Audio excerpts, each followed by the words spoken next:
The air conditioning hit my bare scalp first. That was the sensation that told me I was really doing this. I walked through the double doors of Stonebridge Manor, letting the heavy oak close behind me. The scent of white gardenias and expensive vanilla candles hung thick in the air, instantly suffocating. Then came the sound. A collective intake of breath from 300 guests, followed by the rapid, mechanical clicking of promotional cameras. I wore a navy blue dress. I did not wear a wig. I did not look down. 15 months have passed since that Saturday. People still ask me why I walked into my sister's wedding reception, looking like a psychiatric patient who had escaped a locked ward. They think I went there to ruin her perfect day. They do not understand that my hair was the smallest thing my parents tried to steal from me that weekend. My name is Mara Whitaker. At 39, I had built a quiet, bulletproof life as a corporate compliance investigator in Washington. My job was finding the lies hidden in spreadsheets and boardrooms. I was not supposed to be the public spectacle, but standing in that ballroom, feeling the camera flashes hot against my face, I knew my quiet life was over. My mother, Constance, was the first to move. She wore a champagne gown that probably cost more than my car. The practiced, compassionate smile she used for her family values seminars slid perfectly into place. She approached me with her hands outstretched, speaking in that soft, devastating tone she reserved for an audience. "Oh, Mara," she whispered loud enough for the first 3 rows to hear. "You are clearly unwell. We need to get you some help." My father stepped up right behind her. Harold Whitaker did not bother with the gentle act. His jaw was locked tight. He gestured to the venue's security guards stationed near the ice sculpture. "Escort my daughter out," he ordered. "She is having an episode." 2 men in dark suits stepped forward, and I did not step back. I kept my hands visible and open by my sides. I looked directly at the head of security, a man whose name tag read David. "David," I said, keeping my voice entirely conversational. "Before you put a hand on me, you might want to check your email. My attorney sent a notice to this venue an hour ago. If you touch someone who filed a criminal assault report against the Whitaker family at 6 o'clock this morning, your employer becomes liable." David froze. He raised a hand to his earpiece, listened for 3 seconds, and took a deliberate step back. Harold's face darkened. The narrative he had spent 12 years building about his unstable, destructive eldest daughter was slipping. He opened his mouth to give another order, but the crowd suddenly parted. Elise appeared. My little sister looked like a magazine cover. Her white lace train dragged softly across the marble floor, and her makeup was flawless, hiding whatever guilt she might have been carrying. She stopped 10 feet away from me. Her expression remained completely unreadable, a perfect blank slate. "You should not have come," Elise said.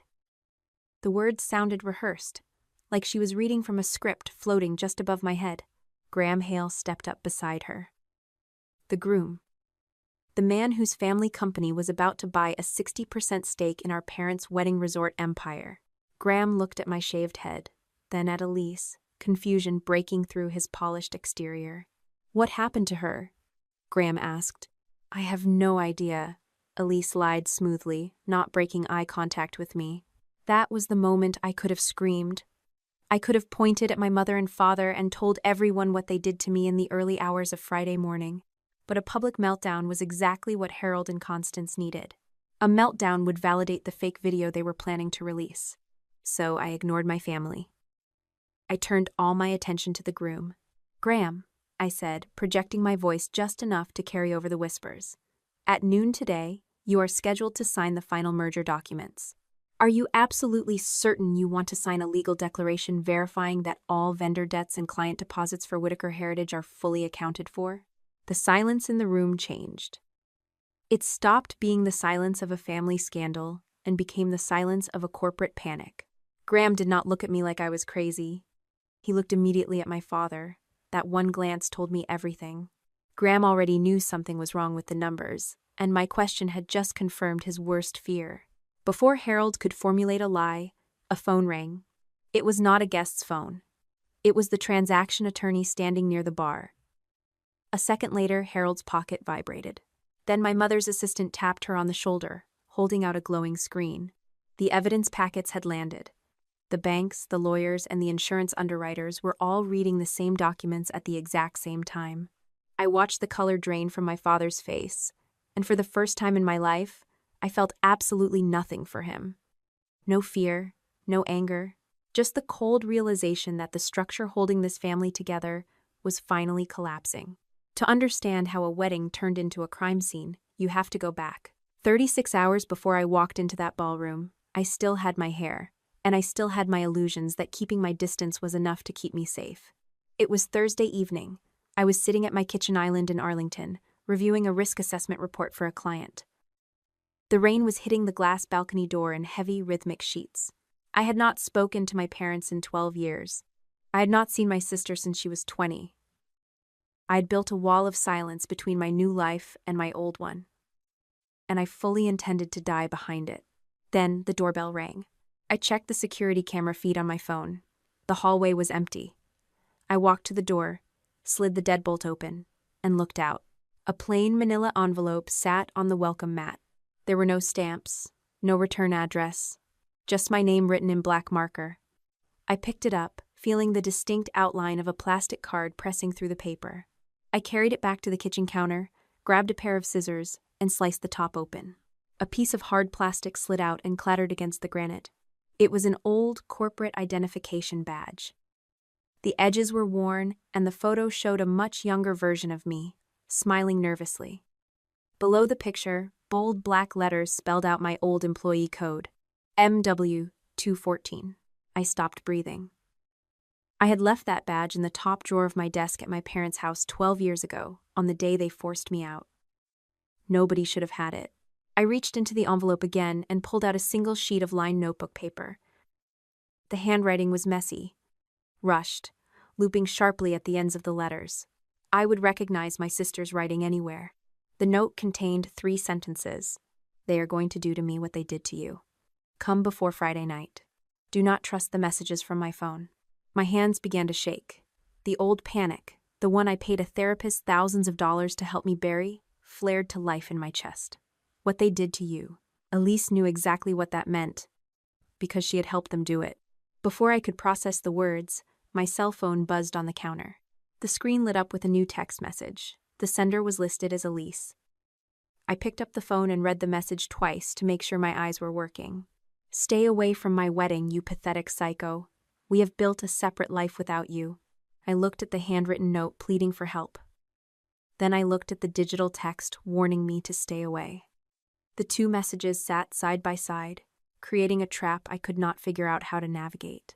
I knew I should throw the badge in the trash, block the number, and go back to my quiet life. That would have been the smart thing to do. But I packed a bag instead. I zipped the overnight bag and stared at the dark canvas fabric for a long time. My apartment in Arlington was entirely quiet, save for the heavy April rain lashing against the balcony glass.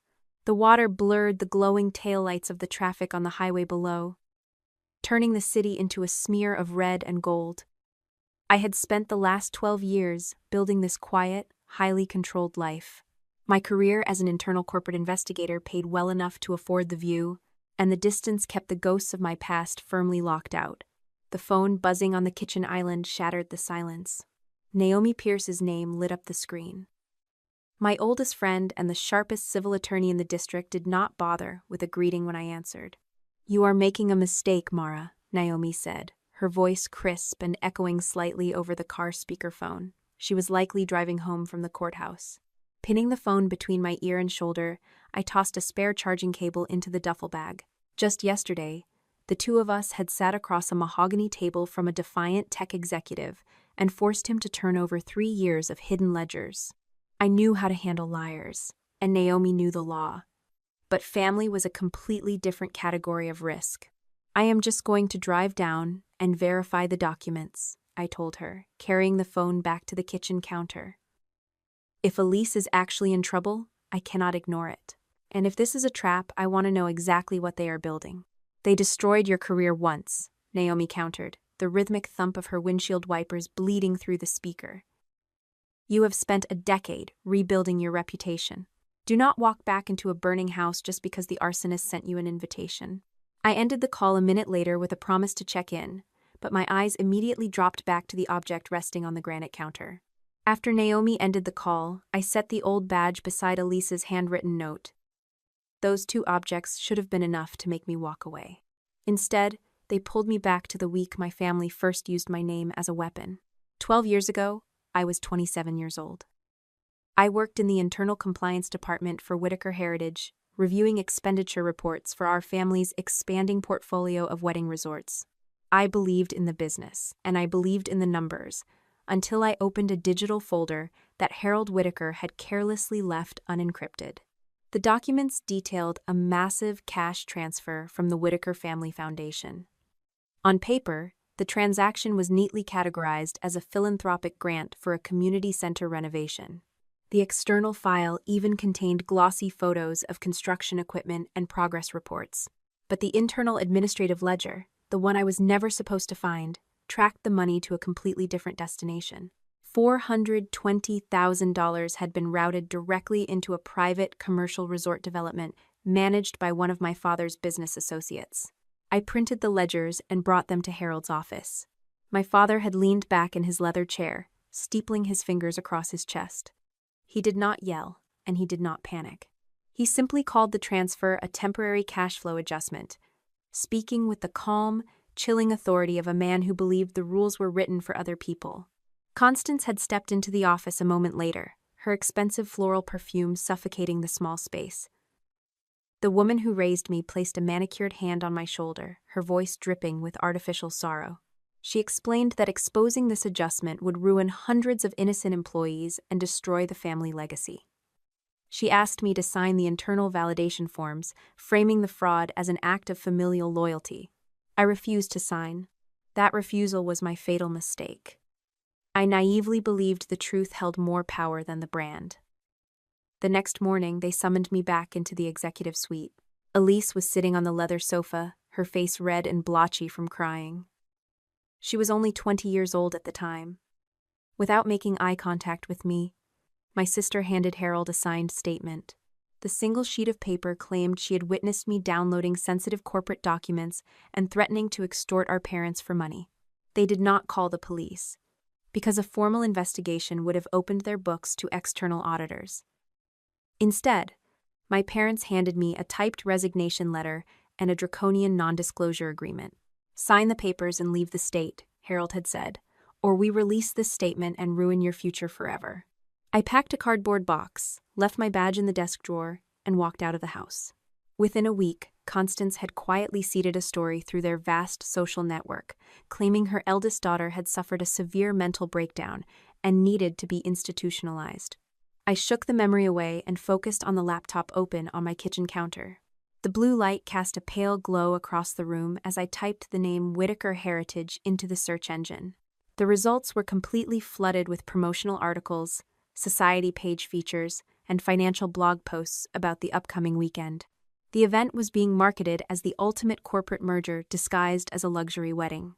Hale Lodging, a massive hospitality conglomerate, was positioned to acquire a 60% stake in our family empire.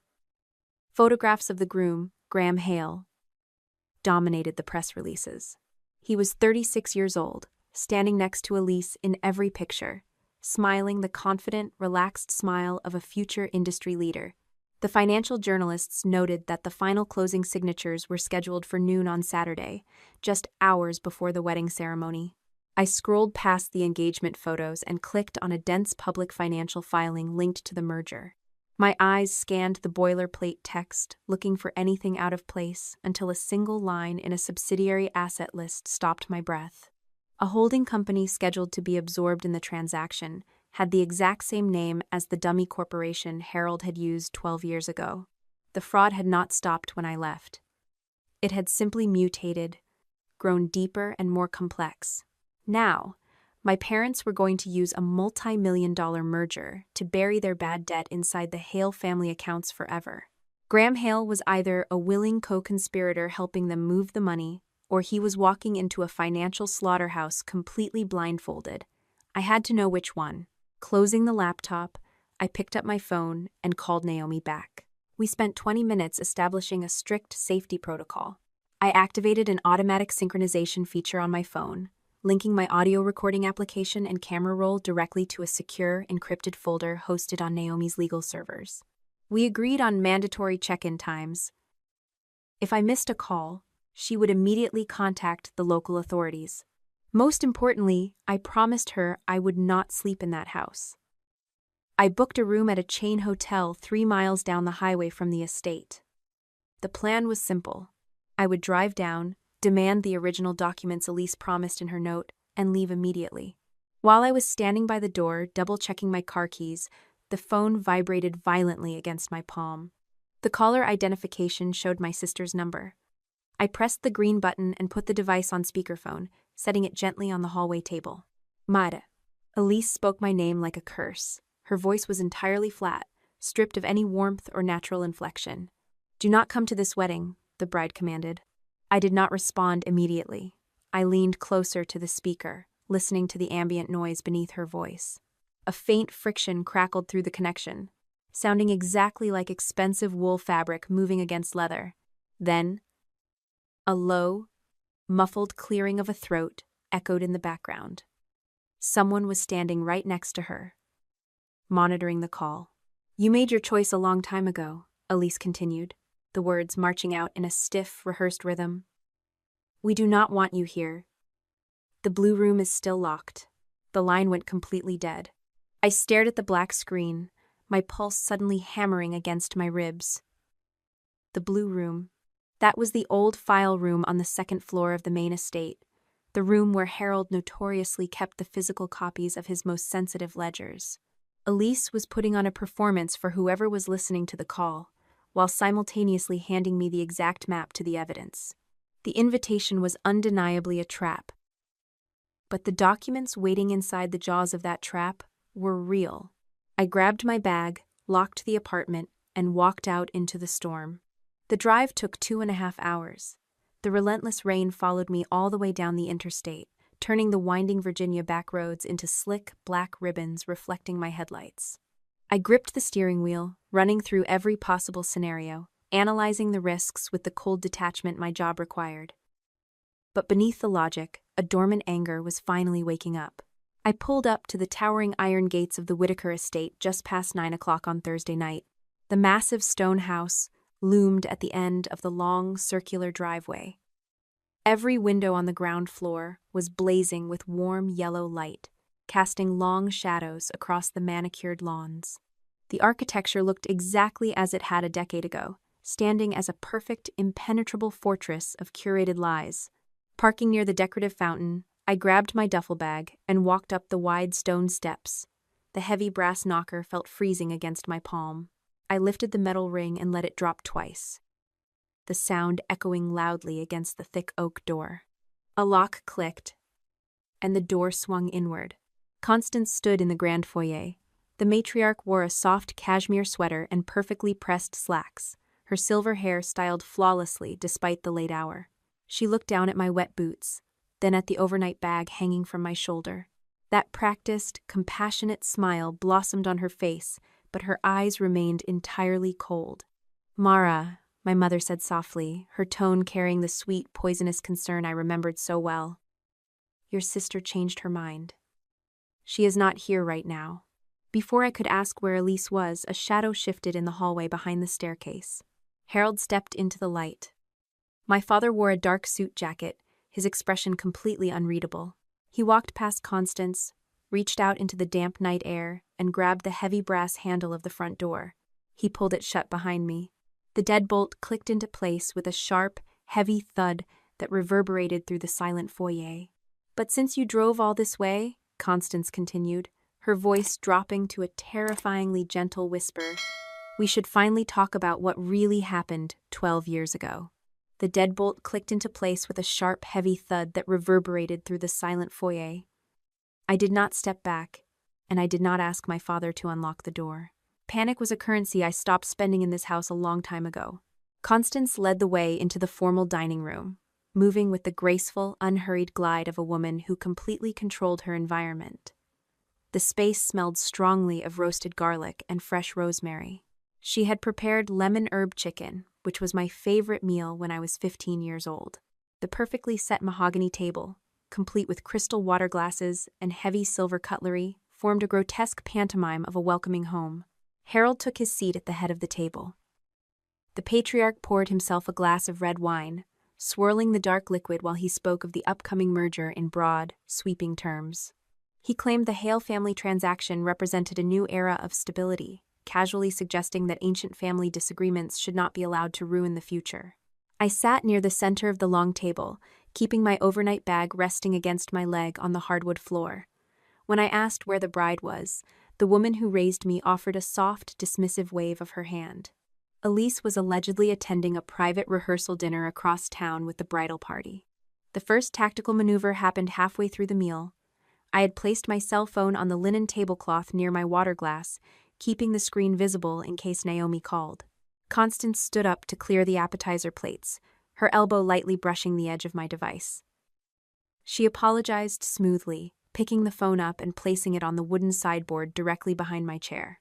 The movement disguised a deliberate relocation, putting my only line of communication just out of my immediate reach.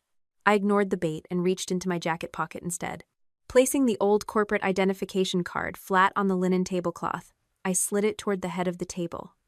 MW214. Harold stopped swirling his wine. The crystal stemware hit the heavy wooden coaster with a sharp crack. His jaw muscles feathered. "Why do you still keep the trash of a thief?" the old man asked, his voice dropping an octave. Abandoning the welcoming father routine entirely, I told him I wanted to see the blue room. That specific request caused Constance to freeze halfway to the kitchen doors. Harold quickly recovered, stating smoothly that the old file room was currently undergoing floor renovations and the contractors had misplaced the only key. The lie was beautifully delivered, but the house itself betrayed him. 10 minutes later, I excused myself to use the powder room in the east wing. Walking past the heavy oak door of the blue room, I looked down at the hallway baseboards. A thin, gray layer of undisturbed dust coated the floor, except for a perfect, clean crescent sweeping outward from the doorframe.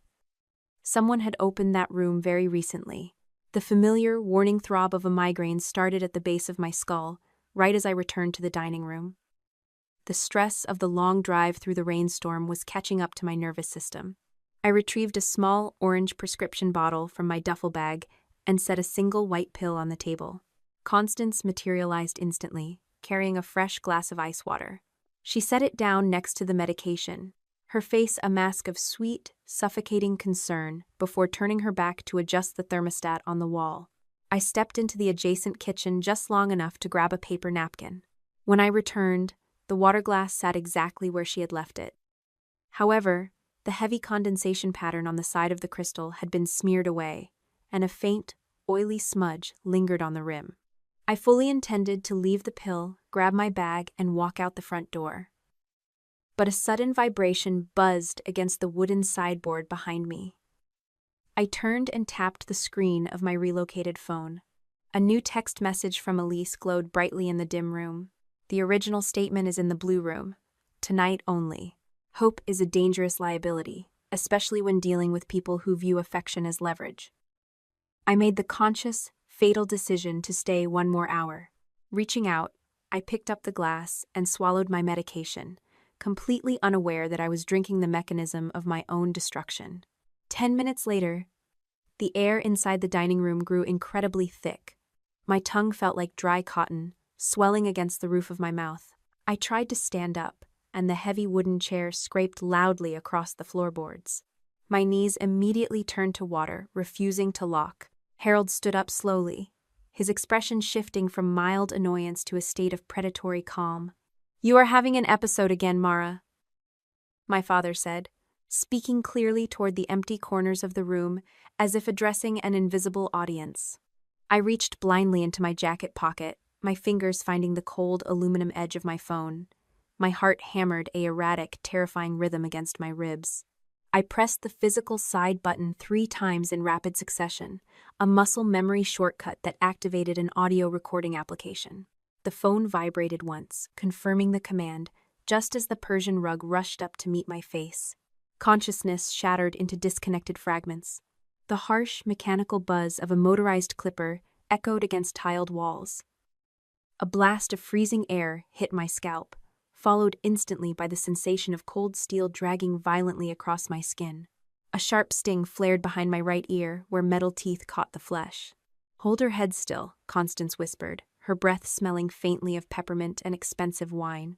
"We just need enough footage to prove she did it herself," Harold replied from somewhere above the buzzing noise. The heavy clippers paused for a fraction of a second. "Make her look like herself again," the old man commanded. My mother let out a small, practical sigh. "She only needs to sleep long enough for us to finish the angles." Darkness pulled me under again, thick and heavy. Morning light stabbed through the gaps in the heavy velvet curtains when I finally opened my eyes. The ceiling medallion of the guest bedroom spun lazily in circles. My head felt terrifyingly light, while a dull, burning ache radiated across my bare scalp. The ambient temperature of the room felt like winter against my unprotected skin. Harold stood directly over the bed. He was holding his smartphone horizontally, the small red recording indicator blinking steadily. "Put the clippers down, Mara," my father commanded, lacing his voice with a sickeningly authentic tone of panic. "Please, just put them down." I forced my heavy chin downward. My right hand was resting on the blanket, loosely gripping a heavy, professional-grade hair clipper. Constance hovered near the bedroom door, her breathing intentionally loud and erratic. They were filming the aftermath, carefully building a fake, visual narrative of a mental breakdown to explain my appearance at the wedding. Screaming would only give them the hysterical audio track they needed. Throwing the machine against the wall would provide footage of a violent outburst. Instead, I took a slow, shallow breath. I carefully lifted the clippers and set them gently on the wooden bedside table. I looked directly into the camera lens, maintaining a completely flat expression, and spoke clearly over the ringing in my ears. "It is Friday morning.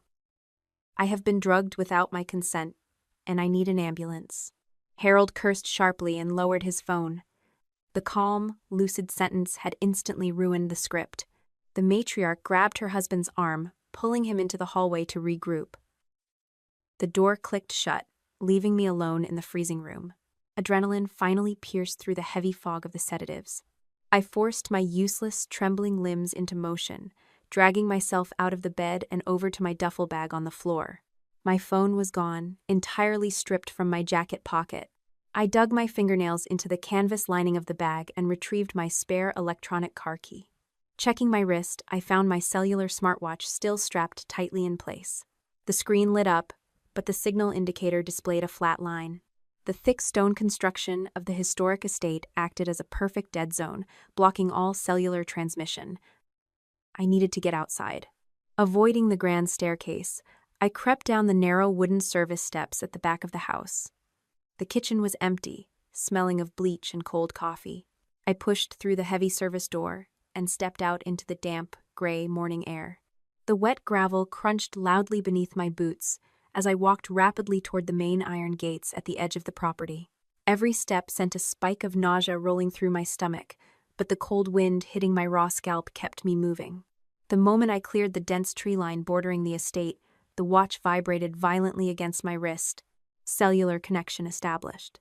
A small, green progress bar appeared on the tiny glass screen.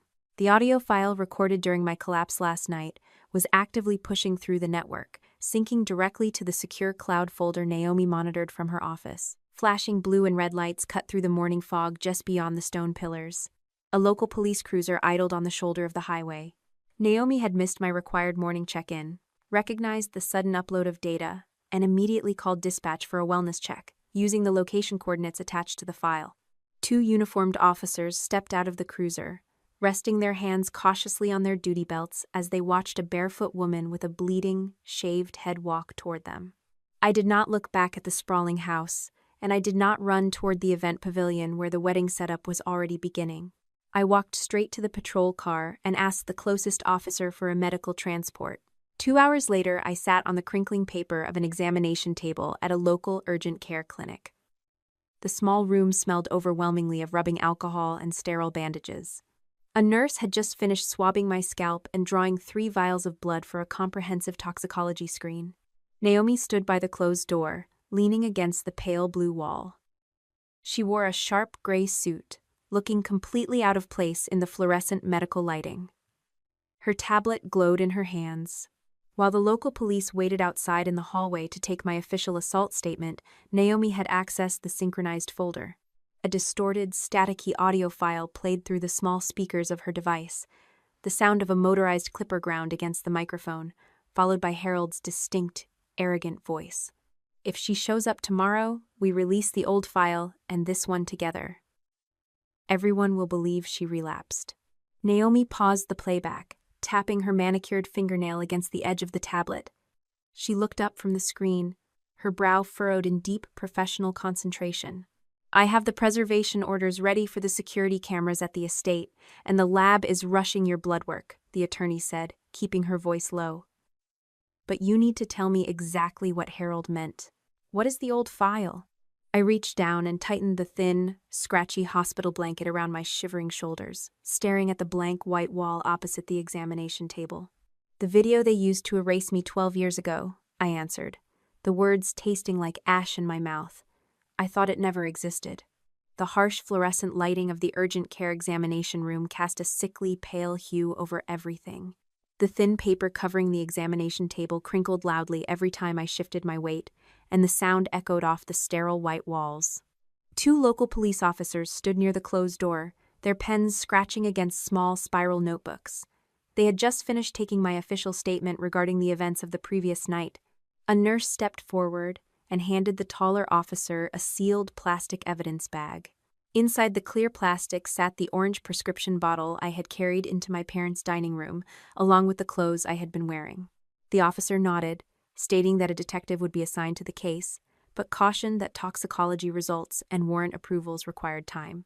They could not simply drive to the Whitaker estate and place my parents in handcuffs based solely on an initial report. I accepted that reality. Panic and outrage were useless currencies in the legal system, and I needed cold, procedural facts to survive the weekend. Naomi Pierce stood silently near the sink until the officers exited the room. The moment the door clicked shut, my oldest friend opened her leather briefcase. She did not offer me a sympathetic hug or a speech about family betrayal. Instead, she retrieved a crisp, printed document and laid it flat on the metal tray table beside me.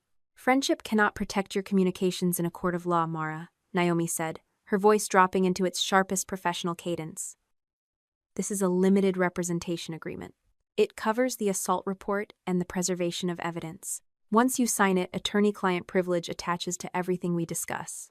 I borrowed her pen and signed my name on the bottom line without hesitation. Using Naomi's spare tablet, I logged into my bank account and initiated a wire transfer for $7,500 from my emergency savings. The retainer fee was a massive financial hit, completely wiping out my safety net, but paying for her services established a crucial boundary. I was not asking for a favor. I was hiring a weapon. Naomi verified the transfer on her screen, closed her briefcase, and pulled up the synchronized folder containing the files my smartwatch had pushed to her server. "We need to review the footage before the medication completely leaves your system," the attorney instructed, handing me the tablet. "Do not attempt to edit, copy, or manipulate these files in any way. Just watch." My fingers hovered over the glass screen for a second before pressing play.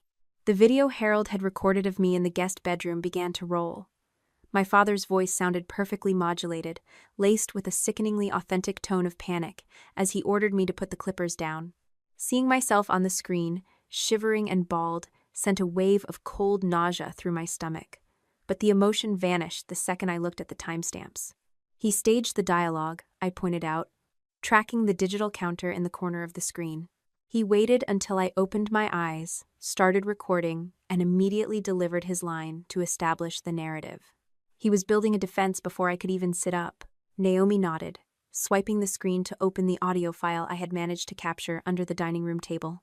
The recording was terrible, muffled by the thick Persian rug and distorted by the heavy fabric of my jacket pocket. However, 2 distinct phrases cut through the static. The first was my mother ordering Harold to make me look like myself again, a direct reference to the fake mental breakdown story they had fabricated 12 years ago. The second phrase belonged to my father, speaking just before the clippers started buzzing. He had clearly stated that if I showed up the next day, they would release the old file and the new one together, ensuring everyone believed I had relapsed. "What exactly is closing today?" Naomi asked, leaning against the examination table. "Your father mentioned a closing, not just a wedding. People do not drug their children to protect a catering schedule." I explained the broader architecture of the weekend. Whitaker Heritage was not simply hosting a marriage ceremony. The event was the public celebration of a massive corporate acquisition. Hale Lodging, a formidable hospitality conglomerate, was purchasing a 60% ownership stake in our family empire. Elise was slated to step into the role of president for the newly merged entity. Harold and Constance were scheduled to receive an exorbitant buyout package, along with lucrative consulting contracts following the transition. "The official investment documents are scheduled to be signed at noon on Saturday," I told her, piecing the timeline together. "That happens 4 hours before the bride walks down the aisle. If Elise and Harold sign those declarations, they are legally verifying that all Whitaker Heritage ledgers, vendor debts, and client deposits are completely accurate." Naomi crossed her arms, her dark eyes narrowing. "And you believe the numbers are fraudulent?" 12 years ago, Harold routed $420,000 from a philanthropic foundation into a private development project, I stated flatly. He hid the theft by categorizing it as a community renovation grant. If he was moving that kind of money back then, he has certainly built a larger mechanism to hide his failing resorts now. If Graham Hale signs that merger agreement, he absorbs all of my father's hidden debt. We did not possess the forensic accounting logs required to halt a multi-million-dollar acquisition, but Naomi knew how to deploy a calculated disruption. Using her legal letterhead, she drafted a highly targeted preservation notice. She did not send the document to the press or the local police. She emailed it directly to the lead transaction attorney representing Hale Lodging. The notice simply advised the buyers that a criminal assault report had been filed against the primary officers of Whitaker Heritage, and formally requested that all digital records associated with the target company be preserved pending a formal investigation. An hour later, I was sitting in the passenger seat of Naomi's sedan, holding a cheap, prepaid cellular phone she had purchased for me at a pharmacy. The temporary device vibrated against my palm. The caller identification displayed a number with a New York area code. I answered the call, keeping the phone off speaker to ensure privacy. "This is Graham Hale," a deep, perfectly controlled voice announced. The groom did not sound angry, just chillingly efficient. "My transaction counsel just received a very interesting email from your attorney. What exactly do you want, Mara?" "I want you to delay the noon signing," I replied, matching his clinical tone. Graham let out a short, dismissive breath. "Your family warned me about this. They said you have a history of making volatile demands when you need money. I am not halting a 9-figure acquisition because you decided to create a scene the day before the wedding." I ignored the insult. "Did your due diligence team review the subsidiary asset list? Specifically, the holding company structured under the Coastal Property Division?" Silence stretched over the cellular connection. When Graham finally spoke again, the dismissive edge was gone. "My accounting team flagged an exception item in the data room early this morning," Graham admitted cautiously. "A vendor reconciliation document looked irregular, and they kicked it up to me for review. But an exception item is not proof of fraud. It just means we need management clarification." He was testing me, trying to figure out how a woman who had been exiled for 12 years knew about the internal architecture of the deal. I realized then that Graham did not have access to the deep forensic logs of Whitaker Heritage. He was only looking at the polished documents my father had chosen to upload into the secure data room. "Do not sign the final declarations tomorrow," I warned him. "If you append your name to those numbers, the debt becomes yours." Graham refused to make a promise. He ended the call abruptly, leaving me staring at the plastic dashboard of Naomi's car. A heavy knot of suspicion began to form in my chest. I opened the internet browser on the prepaid phone and ran a targeted search for Graham Hale's recent corporate filings. A Business Journal article from 3 weeks ago noted that Graham had entered into an exclusive, highly restrictive non-disclosure agreement directly with Harold Whitaker, bypassing the standard corporate channels. While I was reading the article, a text message from Elise arrived on the new device. I had texted her my temporary number from the clinic. "Graham knows everything," my sister wrote. "He will not help you. Do not talk to him." The message created a new, dangerous variable. If Graham had discovered the financial rot weeks ago and signed a separate agreement with my father, the groom might not be a victim at all. He could be actively forcing Elise into the marriage, using the debt as leverage to acquire the properties at a massive discount. "We need to look at the old records," I told Naomi, watching the Virginia landscape blur past the car window. "I need to know exactly how they hid the money when they forced me out." By 3 o'clock in the afternoon, we were sitting in Naomi's private office in Alexandria. The space smelled of expensive leather and old paper. I sat at a heavy mahogany desk, logging into a secure cloud server that held my personal legal archives. When I was fired, I had legally retained copies of my own employment contracts, tax documents, and a few printed email chains demonstrating my scope of work. I pulled up a scanned PDF of a vendor communication from 12 years ago. The email detailed the transfer of the community grant funds. I cross-referenced the name of the dummy corporation from the old email with the subsidiary asset list currently posted in the public merger filings. They matched perfectly. The same corporate shell Harold used to steal from a charity was now being packaged and sold to Hale Lodging. But a second detail on the old printout caught my attention, freezing the blood in my veins. The bottom corner of the scanned document displayed a system-generated timestamp, indicating when the file had been officially approved in the internal accounting portal. The approval code listed was MW214. "Naomi," I said, pointing at the screen. "Look at the date on this approval stamp." The attorney leaned over my shoulder, tracking the numbers. October 14th. 12 years ago. "My parents forced me to sign my resignation letter on October 12th, I explained. The reality of the manipulation finally snapping into sharp focus. They confiscated my badge and revoked my building access immediately. I was living in a motel 2 states away on the 14th. Someone inside Whitaker Heritage had kept my legacy account active after my termination. They had used my digital identity to approve the fraudulent transfers, effectively building a permanent trail of evidence that framed me for the theft. If an auditor ever dug into the foundation files, they would find my digital signature authorizing the movement of the stolen money. The fake video of my mental breakdown was only one half of their insurance policy. The legacy account was the other. "I cannot fight this from a desk in Alexandria," I announced, standing up from the leather chair. "I am going to the Stonebridge Resort tonight." Naomi immediately stepped in front of the door. "Absolutely not. You are a victim of a violent assault. Walking back into their territory is incredibly reckless. And it gives their defense attorney a chance to argue that you are not actually afraid of your attackers."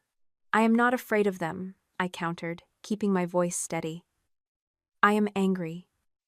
And Elise promised to give me the original statement she signed 12 years ago.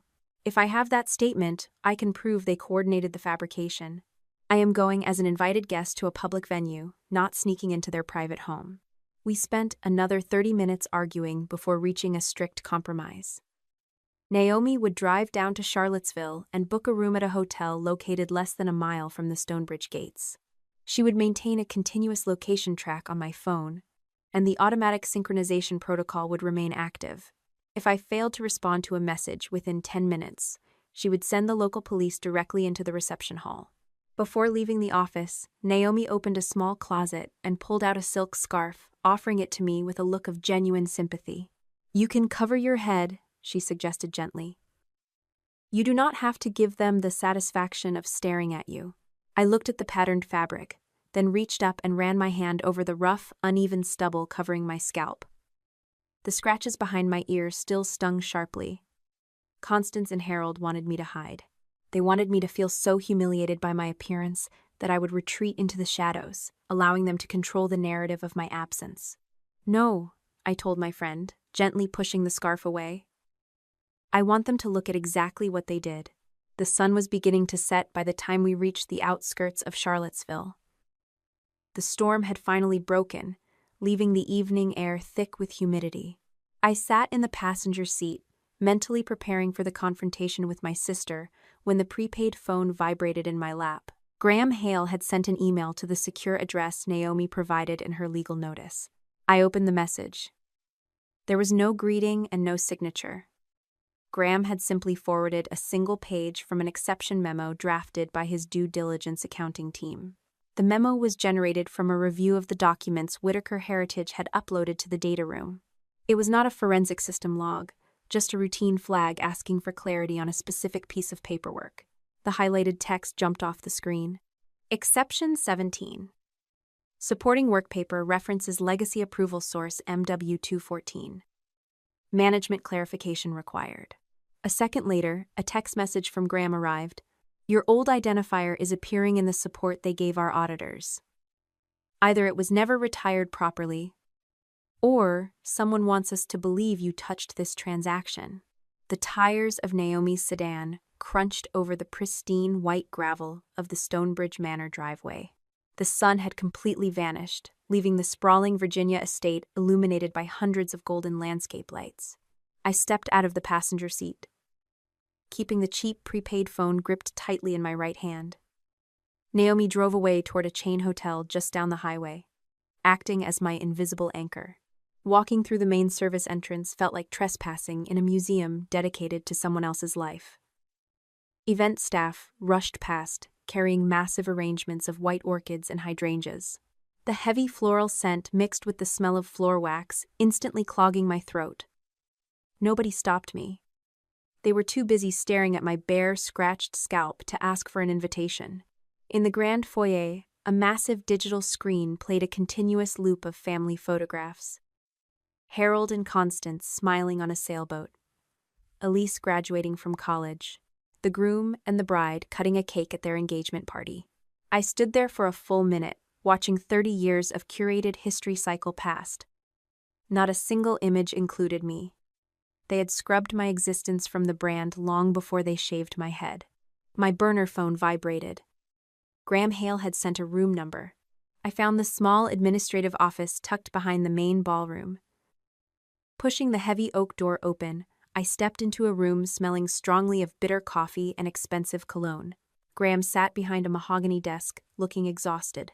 His suit jacket hung over the back of a chair, and his tie was loosened. A sleek black speakerphone sat in the center of the desk, glowing with an active call.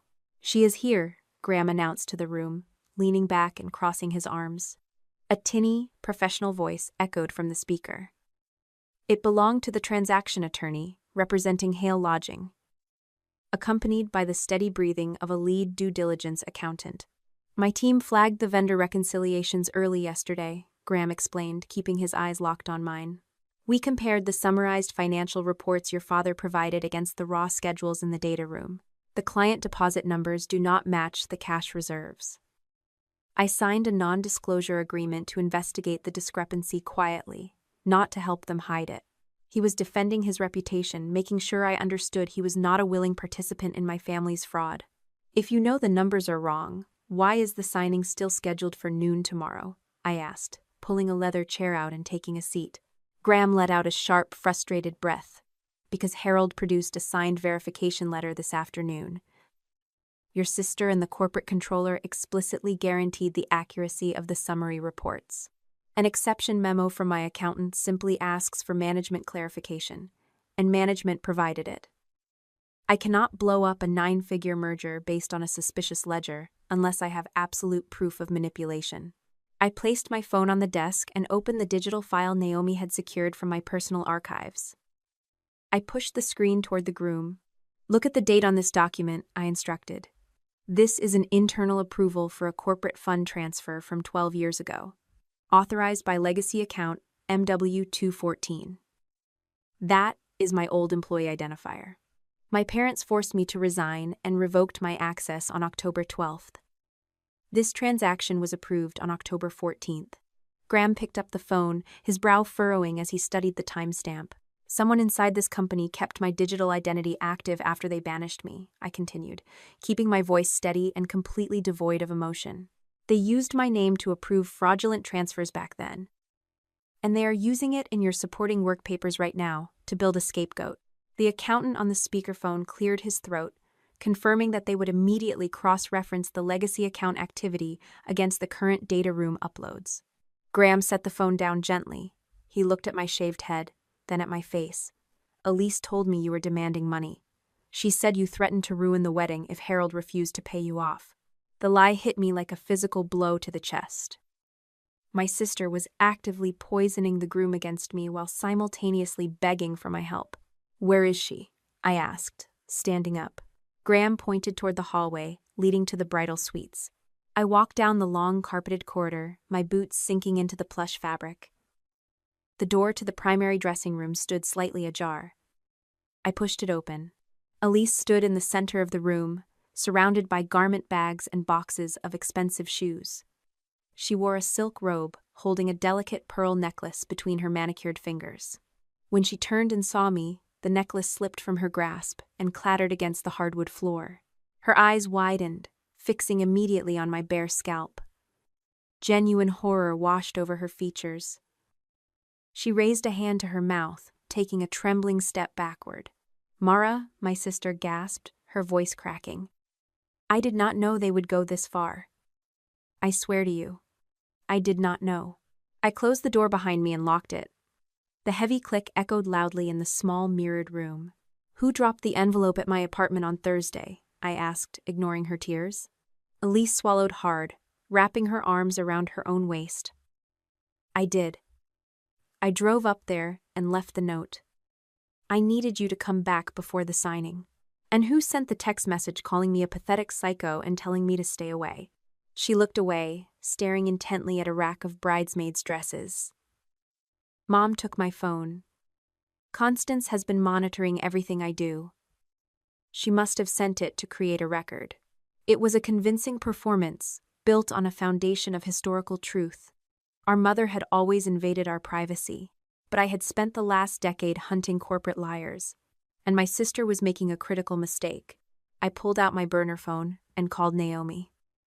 My attorney answered on the first ring. Before my original phone disappeared, the message and its timestamp had synchronized with the secure account Naomi was preserving for me. "Naomi," I said, putting the call on speaker. "Tell her exactly what we can prove." The lawyer's crisp voice filled the dressing room. "The message was delivered through the account and telephone number associated with Elise," Naomi said. "At this stage, that does not tell us which physical device sent it. Confirming the device will require lawful forensic access later." Constance was appearing on a live stream at the same minute, which makes her explanation less likely, but it does not eliminate every possibility. I kept my eyes on Elise. The technical record was not enough to convict her. Fortunately, Elise had left a more personal signature inside the message. Elise squeezed her eyes shut. Her breathing turned shallow and rapid. "There is one more thing," I added, stepping closer to my sister. "The text message told me to stay away from your wedding, but the sender spelled the word separate with an E instead of an A in the following sentence. It is a very specific typographical error. You have misspelled that exact word since the 5th grade, Elise." The room fell completely silent. The hum of the central air conditioning suddenly sounded like a jet engine. My sister dropped the victim act. Her posture straightened, and the terrified younger sibling vanished, replaced by the incoming president of a corporate empire. "I had to do it," Elise admitted, her voice dropping the trembling entirely. "I needed to make sure Constance and Harold believed I was loyal to them. If you showed up and everything fell apart, I needed a paper trail proving that I ordered you to stay away. I needed them to think you were acting alone." She had weaponized my pain to build herself an escape hatch. Elise wanted me to come back and expose the fraud, taking all the shrapnel from our parents' explosion, while she remained safely behind the shield of plausible deniability. She was preparing to sacrifice me for a second time. A sharp knock on the dressing room door interrupted the heavy silence. "Mara," Graham called out from the hallway. I unlocked the door and let the groom inside. He took one look at Elise's face and understood exactly what was happening. The woman he was supposed to marry in less than 24 hours had been lying to him for months. "This is the only way we survive," Elise argued, looking frantically between Graham and me.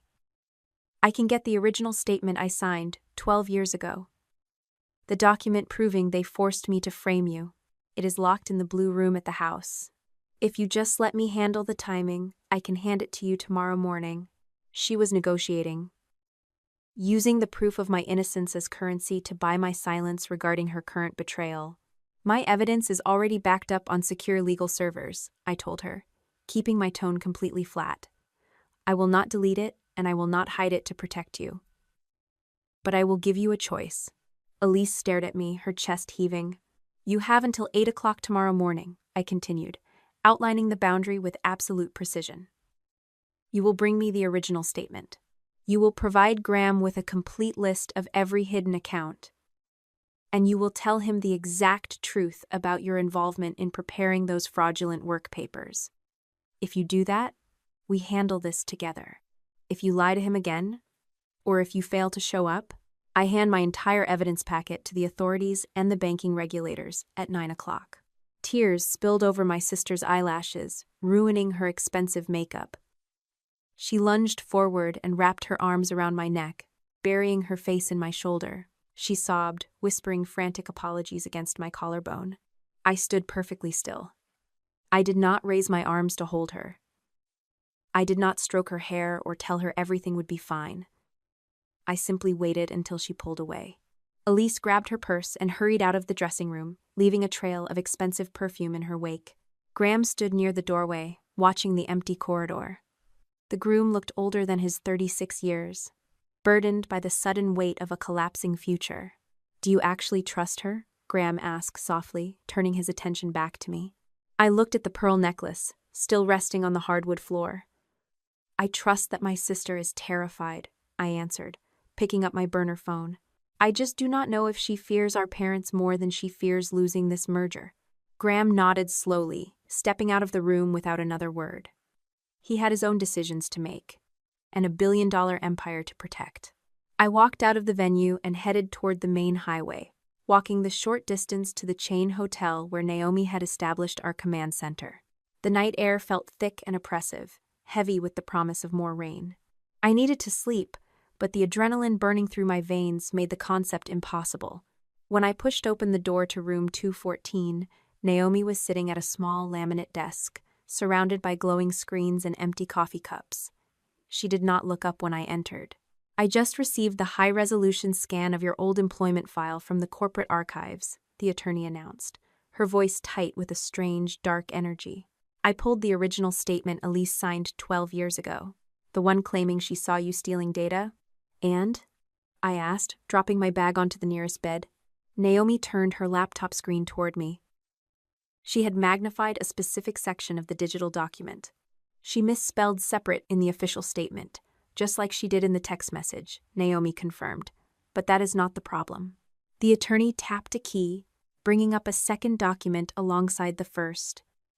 It was a copy of the fund approval form authorizing the fraudulent community grant from a decade ago. The document bore my signature at the bottom of the page. I had a forensic document examiner look at this signature an hour ago, Naomi explained, pointing a pen at the looping letters of my name. This is not a copy and paste job from your legitimate personnel files. Someone manually forged your signature. They built it by practicing the specific curves of your handwriting. I leaned closer to the bright screen, staring at the ink. The M in my first name had a very distinct, sharp hook at the top left corner. It was a stylistic flourish I had developed in high school. My stomach plummeted, hitting the floor with terrifying force. When we were children, sitting at the kitchen table on rainy afternoons, Elise used to practice forging my signature on my birthday cards. She would spend hours copying that exact, sharp hook, treating it like a game of artistic mimicry. My parents had not forged the document that ruined my life. The woman who just hugged me and cried on my shoulder in the dressing room had drawn the weapon herself. The glowing screen of Naomi's laptop illuminated the sterile hotel room, casting harsh shadows against the cheap floral wallpaper. I stared at the digital document for a long time, my eyes locked on the sharp, distinctive hook forming the top corner of the letter M. The air in the room suddenly felt incredibly thin. My memory pulled me back to a rainy Tuesday afternoon 20 years ago. Two sisters sitting at a massive mahogany dining table, surrounded by scattered crayons and birthday cards. Elise had spent hours practicing that exact signature, treating my handwriting like a puzzle she needed to solve. She had giggled every time she perfected that specific hook, proud of her ability to mimic my identity. The woman who raised us did not forge the document that authorized the stolen community funds. My little sister did. Naomi reached out and gently closed the laptop lid, cutting off the blinding light. The attorney explained that a preliminary review by a document expert confirmed the signature was not a digital copy pasted from my personnel file. The ink strokes demonstrated hesitation marks and unnatural pressure points, proving someone had physically drawn the letters to construct the forgery. A heavy knock on the hotel room door interrupted the silence. I walked over and checked the peephole. Graham Hale stood in the hallway, looking completely wrecked. His expensive suit was wrinkled, and dark circles bruised the skin beneath his eyes. I unlocked the deadbolt and pulled the heavy door open, stepping aside to let the groom enter our makeshift command center. Graham did not bother with pleasantries. He dropped a thick manila folder onto the small laminate desk and ran a hand over his face. His due diligence team had spent the last 4 hours digging past the surface level of the data room. The accountants had compared the multiple versions of the financial spreadsheets Whitaker Heritage had uploaded over the past month. By analyzing the portal metadata, the Hale team discovered that massive alterations had been executed using corporate credentials belonging directly to Elise. She did not just find out about this fraud a few weeks ago, Graham said, his voice completely hollow. The version history shows a pattern stretching back 3 years. Elise manually altered the descriptions on dozens of vendor invoices. She systematically took legitimate supplier complaints and buried them under a category labeled as deferred event expenses. The bride had been actively managing the cover-up for years, carefully balancing the toxic ledgers while smiling for the engagement cameras. Graham realized the woman he was scheduled to marry in less than 12 hours had personally signed fraudulent declarations, intentionally feeding his family corrupted financial data. Before anyone could process the weight of that revelation, my burner phone vibrated on the nightstand. A text message from Elise glowed on the screen, asking for my room number. She claimed she had the evidence. Naomi and Graham moved into the small adjoining seating area, keeping out of immediate sight. I unlocked the door and left it slightly ajar, sitting on the edge of the mattress to wait. 5 minutes later, Elise slipped into the room. She wore a heavy trench coat over her clothes, glancing nervously down the empty hallway before shutting the door. Reaching into her pocket, my sister pulled out a small silver flash drive and set it carefully on the glass coffee table. "This is everything," Elise whispered, looking at me with wide, desperate eyes. "The drive contains emails between Constance and Harold. It proves they planned the data breach 12 years ago. It proves they forced me to sign that witness statement against you." I looked at the piece of metal, feeling absolutely nothing resembling gratitude. "Did they also force you to forge my signature on the fund approval document?" I asked, keeping my voice dangerously quiet. Elise froze. The blood drained entirely from her face, leaving her looking pale and fragile in the harsh hotel lighting. She opened her mouth to speak, closed it, and finally looked down at her hands. "They told me we would lose the house," she stammered, stepping backward. "Harold said the auditors were coming, and someone had to take the blame. You were already leaving. You were always the strong one, Mara. You could handle it." I had nothing but their approval. The excuse was sickeningly familiar, a perfect echo of the logic our parents used to justify every terrible thing they had ever done. "I left this family so I could survive," I told her, standing up and closing the distance between us. "I did not leave, so you could use my name to cover your crimes. I am not responsible for the choices you made to protect your inheritance. Why do the strong always have to be the ones who suffer?" Elise demanded, hot tears spilling over her cheeks. "You walked away and built a perfect life. I stayed in that house, suffocating under their rules every single day. I had to do whatever they asked.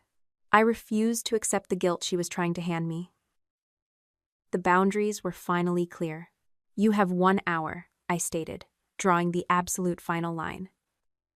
"Go back to the Blue Room and get the original physical statement you signed 12 years ago. Bring it to this hotel, hand over the rest of the accounts, and tell Graham the truth. If you do that, we deal with the authorities together." It was a massive tactical error, born entirely from a lingering, foolish hope that a small piece of my sister still existed beneath the corporate programming. I gave her an hour of privacy, trusting she would make the right choice, but I was not entirely naive. Before Elise turned and rushed out of the hotel room, I slid the silver flash drive into my pocket. The heavy door clicked shut. Graham stepped out from the adjoining space, his expression hardened into something resembling cold granite. Naomi immediately took the flash drive from my hand and plugged it into a secure, isolated port on her laptop. For 20 minutes, the room remained quiet, save for the rhythmic clicking of Naomi's keyboard. The attorney ran a rapid diagnostic sweep on the files, verifying the contents. Suddenly, Naomi cursed under her breath. "We have a major problem," my friend announced, turning the screen toward Graham and me. I was monitoring the cloud directory linked to the documents Elise just gave us. A master folder just changed ownership, and several key files vanished from the directory in real time. Elise had not gone back to the estate to retrieve the physical statement. She had gone back to activate a digital trap. Naomi pulled up the access log, tracing the command that initiated the deletion. The manipulation did not originate from Constance or Harold. The forensic trail led directly to a brand new user profile created on the Whitaker Heritage servers. The username was terrifyingly familiar: MW214. This account was not created 12 years ago, Naomi explained, pointing to the creation date stamped in the system registry. Someone registered this specific profile exactly 6 weeks ago. My pulse hammered against my ribs. 6 weeks ago was precisely the moment the Hale Lodging merger moved into the final, aggressive due diligence phase. Elise had not created the fake legacy account in a panic over the last 2 days. She had been building a digital cage for me for over a month, preparing the trap long before she ever dropped that manila envelope on my welcome mat in Arlington. The attorney kept digging through the recovered cache, restoring a deleted subfolder before the server could completely overwrite the data. A single document appeared on the screen. It was a draft of a corporate press release, authored entirely by Elise. Graham leaned over the desk, reading the words aloud. The statement detailed a tragic security breach. It claimed that a disgruntled former employee named Mara Whitaker had maliciously hacked into the corporate servers on the eve of the wedding. The draft accused me of manipulating financial data and altering vendor invoices in a desperate attempt to extort the family and destroy the merger. The entire architecture of my sister's plan finally became visible, laid bare under the hotel lights. Elise never intended to escape our parents by simply telling the truth. She needed a catalyst. She wanted me to discover the missing money and expose the fraud to the auditors, triggering the investigation that would bring Harold and Constance down. But the moment the authorities arrived, Elise planned to release this statement. She was going to use my presence at the venue, my old employee badge, and the newly created legacy account to prove I was the mastermind behind the entire disaster. She intended to walk away from the wreckage as the innocent, victimized bride, while I took the fall for a decade of corporate theft. Graham stared at the drafted press release for a long time. The groom slowly reached down to his left hand. He grasped the heavy gold engagement band resting on his ring finger, twisted it past his knuckle, and pulled it off. He placed the ring quietly on the edge of the laminate desk. He did not say a word, but the silence confirmed that the wedding was officially dead. "There is something else in the cache," Naomi murmured, her fingers flying across the trackpad. An audio file icon appeared on the desktop. The system indicated the recording had been captured and saved to the secret directory 2 days ago, right before I arrived at the estate. Naomi double-clicked the icon, and the tinny, compressed sound of a hidden microphone filled the room. 2 voices echoed from the laptop speakers. Constance and Elise were arguing in a hushed, frantic tone inside what sounded like a large closet. The matriarch was attempting to calm her daughter down, promising that the situation with Mara would be handled smoothly before the rehearsal dinner. Constance detailed the dosage of the sedative, explaining exactly how they would construct the fake video to discredit me. I waited for my sister to scream. I waited for Elise to threaten the police, to beg our mother to stop, to do absolutely anything to protect the sibling she had just summoned for help. Instead, Elise's voice cut through the recording, completely devoid of empathy. "I know what you plan to do to her," the bride whispered, her tone chillingly practical. "Just make sure she can still walk into the wedding if I need her there." The audio file ended, leaving only the soft hiss of static hanging in the air. My sister knew they were going to drug me. Elise knew they were going to hold me down and shave my head, stripping away my dignity to build a false narrative. She did not try to stop the assault. She only asked that they preserve my physical mobility, ensuring I could still serve my purpose as the ultimate scapegoat for her crimes. Morning light bled through the gaps in the heavy hotel curtains, casting a pale gray wash over the laminate desk where Naomi Pierce sat working. Saturday had finally arrived. The air in the room felt thick, heavy with the impending collision of 12 years of secrets and a multi-million-dollar corporate acquisition.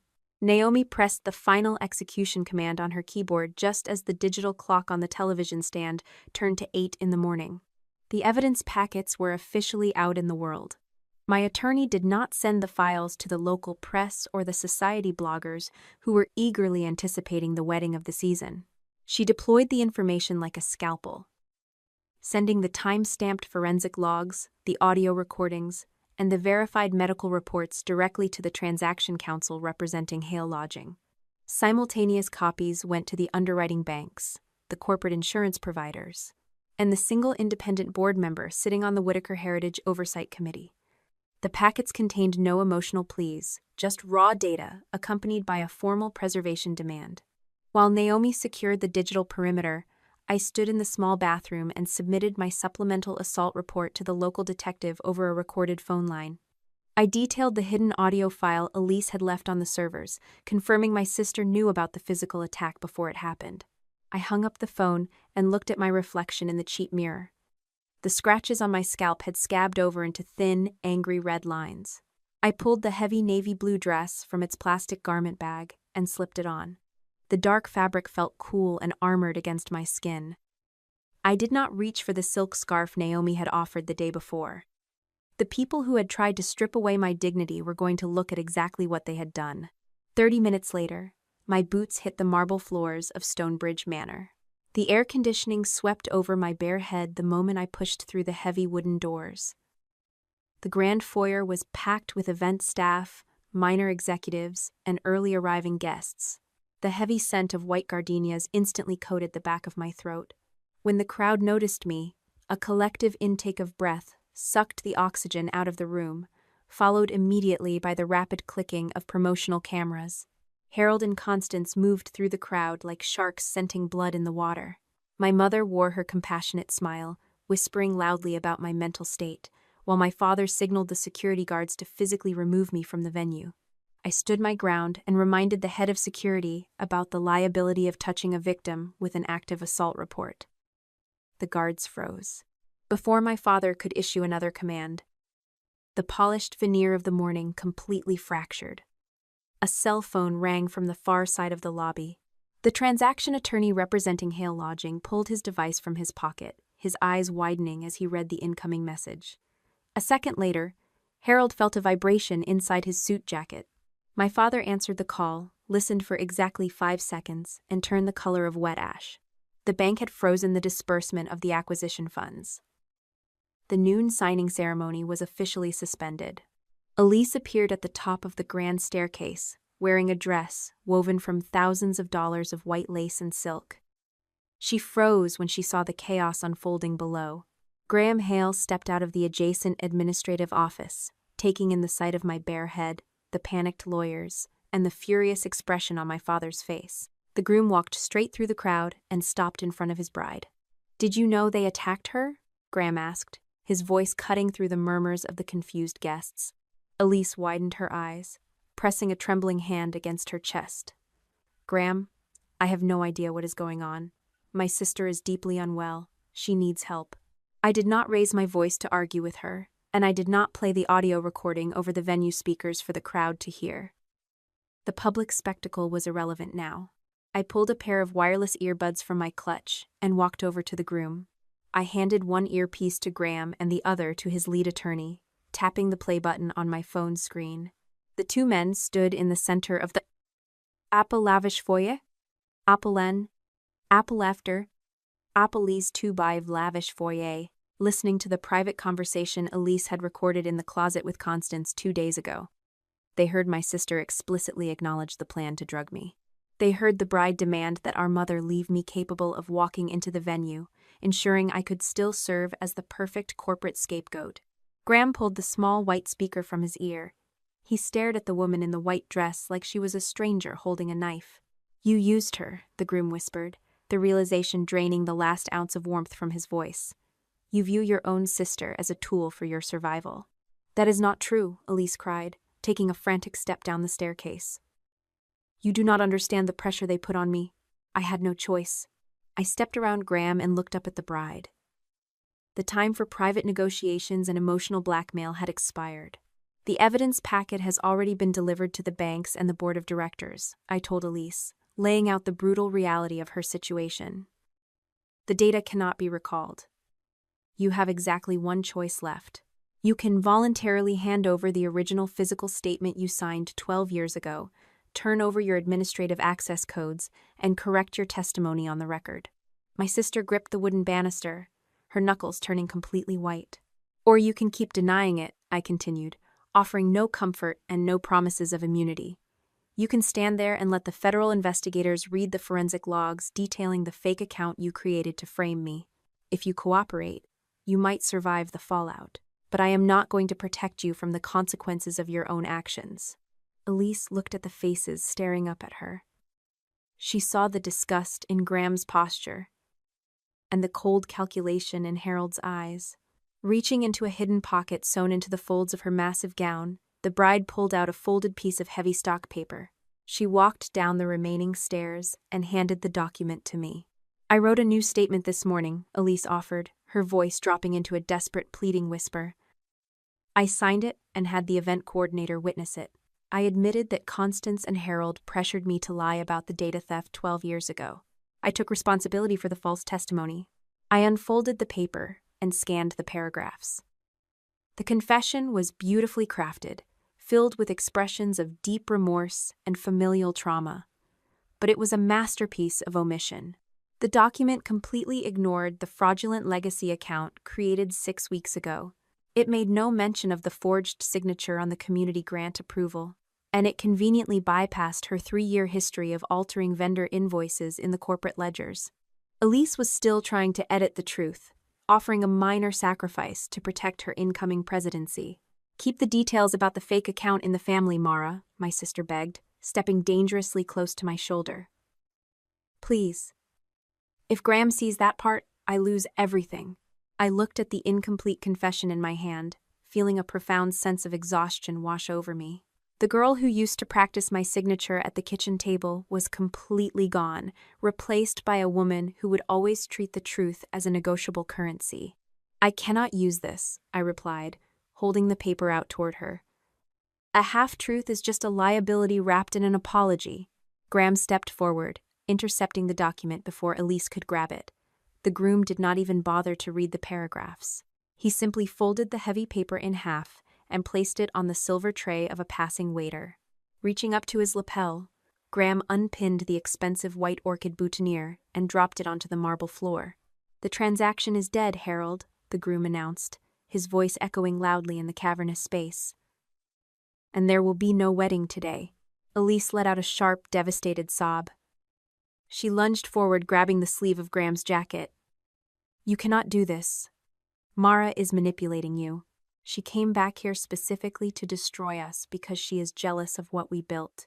Graham gently detached her fingers from his suit. He did not deliver a long, dramatic speech about betrayal or broken hearts. He simply looked at the woman he had loved and delivered the final, fatal blow to her narrative. Your draft email said Mara altered the vendor invoices to extort the family, Graham stated, his tone completely flat. But my accountants found your digital footprint on every single altered ledger. You were planning to release a statement accusing your sister of the exact crime you committed. The bride collapsed backward against the wooden staircase, her hands covering her face. The wedding had officially died before a single note of music played. Harold watched the destruction of his empire unfold in real time. The patriarch realized that the Hale family money was gone. The merger was canceled, and the criminal investigators were already circling the property. Panic, raw and unfiltered, finally cracked his arrogant facade. He needed a sacrifice to save himself, and his eldest daughter was no longer available. My father turned his attention entirely to my mother. This is your fault, Harold snarled, pointing a trembling finger at Constance. You lost control of the situation. You organized the assault on Mara. You ordered the medication, and you held the clippers. I had nothing to do with that madness. Constance stared at her husband, her flawless posture rigid with shock. Harold reached into his jacket and pulled out his smartphone. He looked directly at the lead transaction attorney representing the Hale family, desperate to establish his innocence regarding the physical attack. I have proof, my father declared loudly. I recorded a conversation in our private suite last night. I only wanted to frighten Mara into leaving the property. Constance is the one who took it too far. Listen to this. Harold tapped the screen of his device, turning the volume to the maximum level. The recording began to play, filling the silent foyer with the sound of my parents arguing behind closed doors. But my father, in his absolute desperation to throw his wife to the wolves, had failed to edit the beginning of the file. The audio started with Harold's own voice, loud and clear. The old story would work again, the recorded version of my father promised. We just need her incapacitated long enough to get the photos. Once everyone sees she relapsed, nobody will believe a word she says about the foundation money. A collective gasp rippled through the remaining guests. Harold fumbled with the phone, frantically trying to pause the playback, but his thumb slipped against the glass screen. He had just publicly admitted to orchestrating the physical assault and directly tied the attack to the stolen foundation funds. He had provided the exact motive the police needed to execute a search warrant. My father stood frozen in the center of the lobby, realizing he had just locked his own prison cell. Constance stopped crying. The matriarch lowered her hands from her face, and the terrified, overwhelmed expression completely vanished. She looked at the man she had been married to for 40 years, her eyes hardening into shards of absolute ice. You kept insurance against me, my mother observed, her voice deadly calm and echoing with the finality of a judge delivering a sentence. Good. She turned away from Harold and locked eyes with her own private defense attorney standing near the coat check. Call the bank in Richmond, Constance commanded, loud enough for every person in the room to hear. Tell the vault manager I am ready to open the safe deposit box. The one my husband never knew I had. I kept the real books against you, Harold, and I am turning them all over today. The marble foyer of Stonebridge Manor rapidly transformed from a wedding reception into an evacuation zone. Guests murmured in hushed, frantic tones, gathering their coats and avoiding eye contact with the center of the room. The catering staff quietly wheeled untouched champagne towers back toward the service kitchens. Nobody wanted to be caught in the blast radius of a collapsing dynasty. Constance did not look at the fleeing crowd. The matriarch kept her gaze fixed on the independent board member and the Hale transaction attorneys. Her private counsel, a sharp-featured man in a charcoal suit, immediately stepped forward to verify the existence of the safe deposit box in Richmond. He assured the legal teams that a formal chain of custody would be established within the hour. Harold controlled every single transaction, my mother stated, smoothing the front of her expensive gown. Her voice sounded remarkably steady, completely devoid of the panic that had consumed her husband. I simply signed the philanthropic summaries he placed on my desk. The real ledgers, along with the detailed exposure matrix, transferring his assets offshore, are locked in that vault. I secured those documents because I suspected he was preparing to abandon this company. I listened to the woman who raised me effortlessly rewrite history. The timeline did not align. If Constance had managed to secure a matrix of hidden offshore accounts, she had known about the financial rot for years, not days. She had knowingly smiled for the cameras, endorsing a fraudulent corporate narrative while quietly building a parachute made of evidence against her own husband. Harold refused to go down alone. The patriarch shoved his phone back into his jacket and let out a harsh, bitter laugh. You managed the public image of the foundation, Constance, my father fired back, turning toward the board member. You personally signed the grant approvals for those fake community projects. You are not a victim of my accounting, and you certainly orchestrated the physical attack on Mara. He reached into his pocket again, retrieving a small leather notebook, and pulled out a folded printout of an internal email. Harold shoved the paper toward the Hale attorneys. Read it, Harold demanded, his face flushed dark red. That is an email Constance sent to the public relations team 3 days ago. She explicitly ordered them to prepare a press release detailing Mara experiencing a severe psychological relapse. She engineered the entire narrative. The two of them stood in the wreckage of their empire, actively trading pieces of evidence to destroy each other.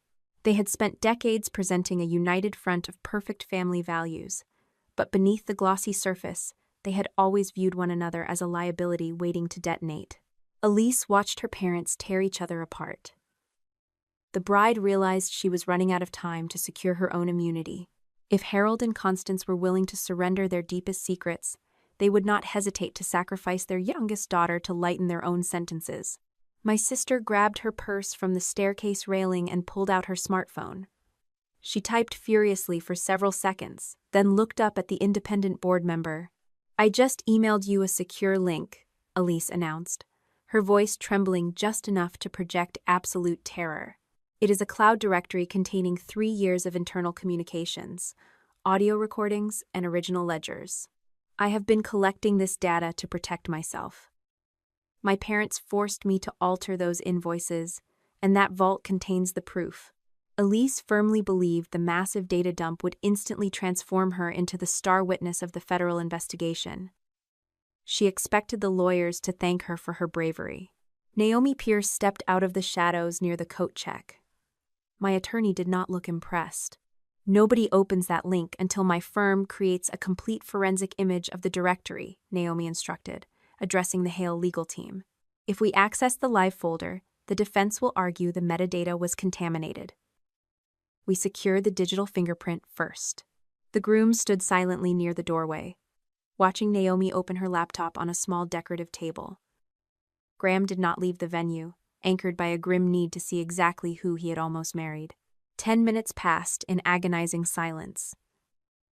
Naomi executed the forensic copy, locking the original files behind an encrypted wall, and began scanning the root directory on her screen. The digital vault Elise had offered as a shield immediately turned into a guillotine. "This is not a whistleblower archive," Naomi murmured, her fingers flying across the trackpad. The file creation dates stretch back nearly 4 years. Elise did not compile this to expose the fraud. She curated it to maintain leverage. My attorney opened a subfolder labeled strictly for personal backups. The screen populated with a terrifying array of evidence. The directory contained the drafted email designed to frame me for a cyber attack, the detailed logs of vendor invoices altered by Elise, and the audio file proving she knew about the plan to drug me.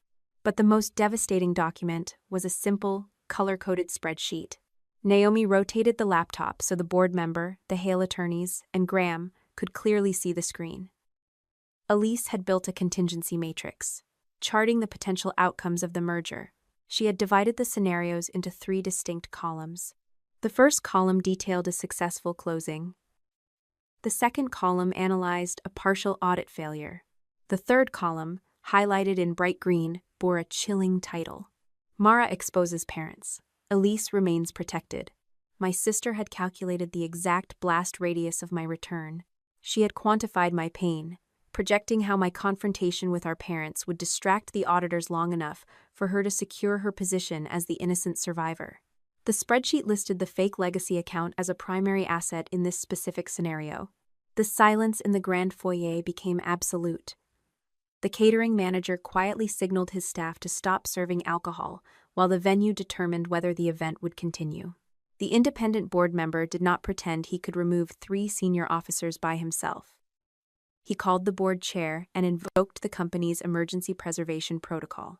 Outside counsel instructed Whitaker Heritage to freeze administrative changes, preserve every server, and temporarily suspend Harold, Constance, and Elise from accessing corporate records until the full board could meet.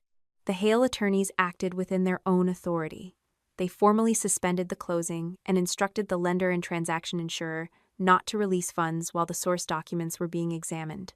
The acquisition was not legally terminated in that instant, but it could no longer proceed that day. The sponsors did not tear their logos down in the foyer. Their cancellation notices arrived later, after their attorneys reviewed the evidence, and the wedding collapse became public. There were no handcuffs either.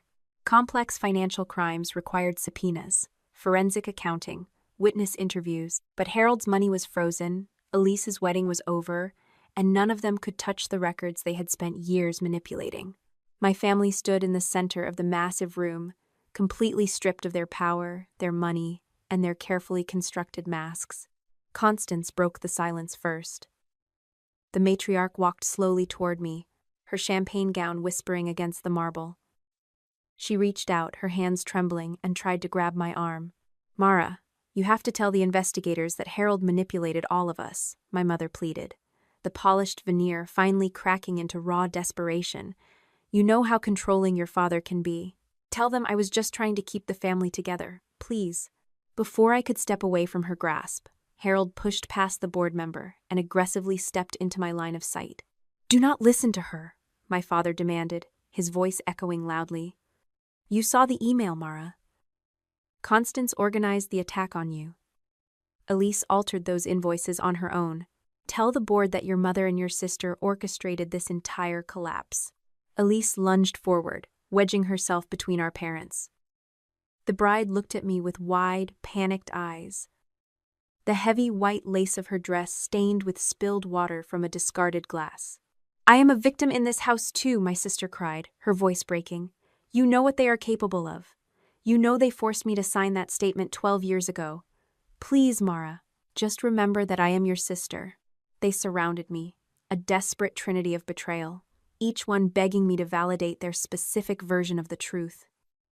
They wanted me to choose a favorite monster. They expected me to edit the narrative, to cut out the pieces of evidence that would harm the parent or sibling I loved the most, just like I had always done when I was younger.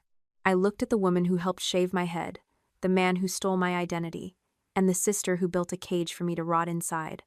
"I am not going to choose," I told them, keeping my voice perfectly level.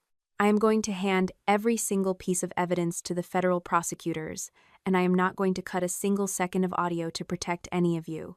You are going to face the exact truth you created." That was the core of my revenge. I was not going to destroy them with a lie. I was simply going to stop hiding their reality from the world. Naomi tapped the edge of the table, drawing the attention of the remaining lawyers. "We have the forensic origin of the fake legacy account," my attorney announced, reading a fresh log from the server diagnostic. "The profile MW214 was not created by Harold or Constance. The system registry confirms the account was generated on a laptop, assigned directly to the vice president of brand management. The creation date is exactly 6 weeks ago." Elise flinched as if she had been struck. The vice president of brand management was her official corporate title. She had built the digital frame job 6 weeks before she ever dropped that manila envelope on my welcome mat. The plea for help was never real. The entire operation was a calculated, premeditated snare, designed to ensure I took the fall for a decade of missing money. Graham Hale did not ask any more questions. The groom looked at the woman in the white dress one final time, turned around, and walked out of the heavy wooden doors. He did not say goodbye. I spent the next 3 hours sitting in a small, windowless security office with Naomi, answering questions from a senior investigator with the State Financial Crimes Division. We provided the timestamps, the audio files, and the verified medical reports. The investigator took meticulous notes, outlining the lengthy legal process that would consume the next year of our lives. By the time we finally walked out of the manor, the sun had set completely. The estate grounds were dark, save for the golden landscape lights illuminating the empty driveway. The massive white event tent stood abandoned on the great lawn, rippling quietly in the evening breeze. I walked toward the passenger side of Naomi's car, the gravel crunching softly beneath my boots. The cool night air felt clean against my bare scalp, and for the first time in 2 days, the tight knot of anxiety in my chest began to loosen. "Mara, wait." The voice came from the shadows near the grand stone fountain. Elise stepped into the light, shivering in the damp air. She had taken off the massive wedding gown, replacing it with a simple gray sweater and dark jeans. The heavy, elaborate makeup was completely gone, leaving her face pale and exhausted. My sister stopped 10 feet away from the car. She reached into her pocket and pulled out a folded piece of yellowed, heavy stock paper. It was not the fake confession she had written that morning. It was the original, physical statement she had signed 12 years ago. The document containing the forged signature and the lies that destroyed my career. Elise held the paper up, her hands trembling slightly in the cool breeze. "Tell the investigators I was entirely coerced into making those accounting changes," my sister demanded, her voice tight with a strange, desperate defiance. "Tell them I was a victim of their control, and I will hand you the file that clears your name completely. I stopped with my hand resting on the door handle of the sedan. I looked at the young woman standing in the gravel, realizing she had learned absolutely nothing from the collapse of her empire. Refuse, Elise continued, her grip tightening on the yellowed paper, and you may never find it. My sister was still holding the truth hostage, using the proof of my innocence as currency to buy her own freedom. I stood in the quiet darkness, looking at the person I had driven through a storm to save, and realized the hardest decision was still waiting to be made. The yellowed paper trembled in my sister's hand, catching the pale glow of the security light overhead. Elise looked desperate, waiting for me to lunge forward, reach for the document, and grant her the absolution she craved. She believed the ghost of our past was still a leash she could use to pull me back into her orbit. I did not take a step forward. I kept my hand resting lightly on the cold door handle of Naomi's sedan. "Keep the paper, Elise," I said, my voice cutting through the damp night air with absolute clarity. "I do not need to buy my truth from you anymore." My sister blinked, her expression hardening from panic into genuine confusion. She had spent her entire life believing that every person had a price, and that affection, loyalty, and silence were commodities to be traded. "If I do not hand this over, the board will take months to find the backup files," Elise argued, stepping closer, her voice rising in pitch. "You will stay under suspicion. Your career will remain tied to this wreckage." The investigators already recovered the system backups from Constance's bank vault and Harold's office server, I told her, opening the car door and sliding into the passenger seat. "They did not need your permission to find the truth, and they certainly do not need your terms." Naomi shifted the car into reverse, the tires crunching softly against the gravel as we pulled away from the fountain. I watched my sister through the side window. Elise remained standing alone in the dark, clutching the useless piece of paper against her chest, realizing for the first time that her leverage had completely vanished. The months that followed were defined not by dramatic courtroom showdowns, but by the slow, grinding machinery of federal investigations and corporate audits. Spring melted into the humid haze of summer, and the quiet rhythm of my life in Arlington returned. Though the interior landscape had fundamentally shifted, Naomi handled the formal legal filings, while state and federal financial crimes divisions picked apart the corpse of Whitaker Heritage. Forensic accountants spent weeks wading through digital ledgers, bank statements, and shell company registries, systematically dismantling the financial architecture my father had spent decades building. I was interviewed 3 separate times by federal agents. Each session required me to sit across a metal table and hand over digital devices, encrypted communications logs, and medical records detailing the assault. I did not embellish my statements, and I did not ask for updates on what was happening to my family. I simply provided the facts, letting the system do the work I had once tried to shoulder alone. By early autumn, the independent board of directors at Whitaker Heritage forced a complete restructuring of the corporate entity. The 6 resort properties were placed under independent receivership to protect the remaining client deposits and satisfy outstanding vendor debts. A massive, comprehensive forensic report officially cleared my name, confirming that my digital identity had been hijacked 12 years prior to authorize the very crimes I had refused to sign off on. The legal noose tightened around the 3 primary architects of my family's ruin as the months ticked forward into winter and spring. Harold attempted to cut a deal early, flooding the prosecutor's office with documents designed to paint Constance as the operational mastermind behind the fund transfers. But my mother's hidden safety deposit box contained an exposure matrix that mapped out every fraudulent transaction directly to my father's private signature. Neither of them could outrun the paper trail they had spent a lifetime accumulating. Elise tried to delay her proceedings by presenting letters from defense psychologists, arguing that she was a psychological captive of her parents. But the digital forensic trail told a different story. The metadata extracted from her laptop proved she had initiated the fake legacy account weeks before the merger, deliberately planning to frame me while playing the role of a desperate bride seeking help. By May, the plea agreements and judicial rulings finally locked into place. Harold faced the heaviest penalties. The federal judge handed down a substantial prison sentence for systemic wire fraud, identity theft, and corporate conspiracy, ensuring my father would spend his final productive years behind bars. His personal assets were entirely liquidated to satisfy creditors, leaving him completely bankrupt. Constance received a significant prison term for her direct role in the financial fraud, alongside concurrent sentences for orchestrating the illegal drugging and assault against me. Her request for home confinement was swiftly denied by the prosecution, who highlighted the premeditated nature of the physical attack and her continuous attempts to shift blame onto others. Elise faced a lighter sentence than our parents due to her eventual cooperation, but the court offered no mercy for her role in the forgery and the framing plot. She received a period of strict probation, mandated community service, and a lifetime ban from holding any corporate position involving financial management. The luxury lifestyle, the high-profile social standing, and the corporate presidency evaporated overnight. Graham Hale never looked back, and the wedding that was supposed to merge two empires became a permanent cautionary tale in the regional business community. A week before the formal sentencing hearings concluded, an unexpected letter arrived at my apartment in Arlington. The envelope bore no return address, but I recognized the looping, rushed handwriting immediately. I sat at my kitchen counter, staring at the thick white paper for several minutes before sliding my finger under the flap to open it. Elise had written a final plea, though it contained no requests for money, no demands for silence, and no threats.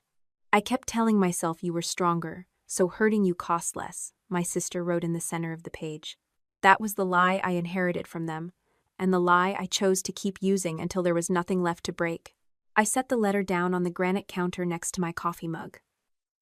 The words acknowledged the rot at the center of our upbringing, but an explanation was not an apology, and a confession did not erase the wreckage. I did not pick up the phone, and I did not draft a reply. Some bridges are not meant to be rebuilt, and some relationships are damaged beyond the reach of forgiveness. The final administrative task of the ordeal arrived on a bright morning in June. An official, embossed document from the Regional Corporate Oversight Committee dropped into my mailbox. It was a formal letter of correction and public exoneration. The organization sent the document to every business association, professional network, and financial institution that had received the defamatory rumors my parents planted a decade ago. The letter formally confirmed that Mara Whitaker had never manipulated internal ledgers, had never stolen corporate funds, and had been wrongfully driven from her position by fraudulent administrative actions. I held the heavy paper in my hands, reading the crisp black ink from top to bottom. It did not magically restore the 12 years of professional isolation I had endured, and it could not buy back the quiet years I spent hiding from my own past. But it gave me back the absolute ownership of my name. A prominent professional organization in Washington reached out a few days later, inviting me to deliver a keynote address on corporate compliance and internal fraud detection. I declined the invitation politely. I had no desire to turn my survival into a motivational brand or monetize the trauma of my family's collapse. I walked into my home office, carrying the letter of exoneration alongside the old, worn employee badge I had kept locked in my desk drawer. My fingers brushed against the hardened plastic of badge number MW214.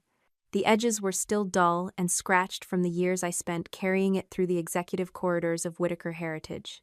I opened a small, polished wooden box sitting on the corner of the shelf and placed both items inside, closing the lid with a soft, final click.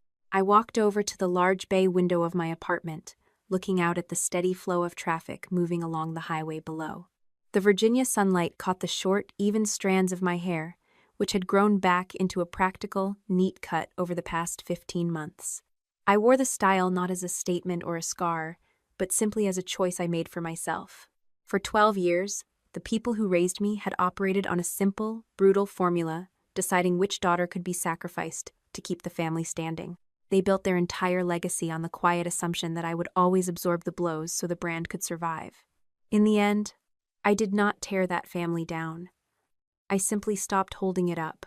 A few weeks after I placed the old badge and the letter of exoneration inside the wooden box, Naomi called with the final update from the court-appointed receiver.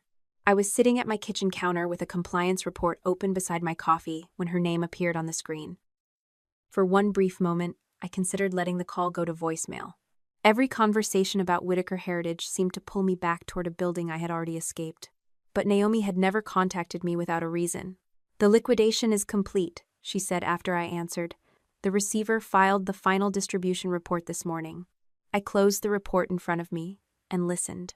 The remaining Whitaker Heritage properties had been sold under court supervision. None of the resorts had been purchased by relatives, hidden partners, or shell companies connected to Harold. The receiver had rejected every last-minute attempt to keep fragments of the business inside the family's control. The proceeds went first to the people who had been treated as disposable. Outstanding vendors were paid.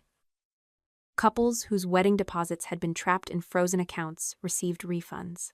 Employees recovered part of the wages and benefits that Harold had delayed while pretending the company remained financially healthy. Small businesses that had provided flowers, food, linens, furniture, security, transportation, and maintenance finally received checks for invoices that had been ignored for months. The surviving properties reopened under new ownership, but the Whitaker name was removed from every corporate charter, operating agreement, and entrance sign. There would be no family empire left for anyone to inherit, no throne for Elise to reclaim, no boardroom for Harold to control from prison, no charitable platform for Constance to rebuild around a revised version of the truth. When Naomi finished explaining the numbers, she paused. "You are very quiet," she said. "I'm thinking about the couples," I answered. For years, my father had treated client deposits like temporary loans. He moved money from one event to cover another, assuming future bookings would repair every hole he created. The people planning weddings had been reduced to rows on a spreadsheet. Their excitement, savings, and trust mattered only as long as they kept cash moving through his system. Now they were finally getting their money back. That mattered to me more than watching the resorts disappear. A family business could be rebuilt under another name. A reputation could be polished. A ruined wedding, an unpaid payroll, or a small company forced into bankruptcy could not be dismissed as a temporary accounting problem. The people my father had treated as numbers did not have to absorb the final cost of his decisions. Harold entered a federal correctional facility appropriate for his sentence and security classification. Naomi occasionally received notices when his attorneys filed another motion or attempted another appeal. Each filing offered a slightly different explanation. The accountants had misunderstood his instructions. The employees had moved money without authorization. Constance had controlled the foundation. Elise had altered records to protect her future position. I had returned to destroy the company and manipulated the evidence afterward. Every version changed the supporting details, but the center remained the same. Harold was never responsible. In his mind, responsibility belonged to whichever person stood closest when the consequences arrived. He continued writing letters to former board members and business contacts, asking them to confirm that he had been a respected leader. Most went unanswered. A few were forwarded to prosecutors because they contained indirect requests to coordinate stories. The man who had once controlled every conversation was reduced to sending explanations that nobody was required to believe. What he never wrote was the only thing that might have mattered. He never admitted that he had made deliberate choices. He had not accidentally kept my account active after forcing me out. He had not mistakenly used foundation money for a private development. He had not misunderstood the purpose of the fake ledgers. He had chosen each step because he believed the people around him were assets he could spend.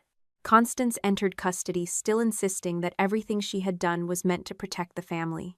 Her attorneys emphasized her age, her community work, and the years she had spent speaking about marriage, motherhood, and charitable responsibility. They submitted photographs of fundraising dinners and letters from people who remembered her as gracious and generous. The court considered those materials. Then it returned to the evidence. The altered medication, the recording made before I lost consciousness, the planning behind the assault, the staged video, the prepared statement describing my supposed psychological relapse, the effort to use an old lie to silence me before the merger closed. Her public reputation could not reduce the weight of those facts. For most of her adult life, Constance had survived by controlling the emotional meaning of what happened.